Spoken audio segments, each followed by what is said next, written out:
खुलुमबाय नोंथांमोनखौ आंनि गुबुन मोनसे भिडिअ बरनाय जाबाय बेसेबांबा गोबावनो दिनै मोनसे भिडिअ बानायनो नागिरदों आरोना ओमफ्राय भिडिअ जाहैबाय जोङो हस्टेलनि मेस सालायबाय थादों नालाय फार्स्ट सालायदों ओमफ्राय दा जोङो बाजार खालामनो थांगासिनो ओमफ्राय बेखौनो नोंथांमोना नायबाय थादो हस्टेलाव माबोरै बाजार खालामनाय जायो हस्टेलनिफोरा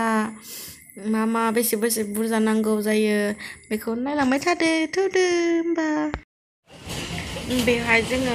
अनला सौनो होदों आरोना सानदेआव अनला होयो नालाय अनलाबो लाखाबाय जोङो 4 केजि अनला सुनानै बेसेबां बायनानै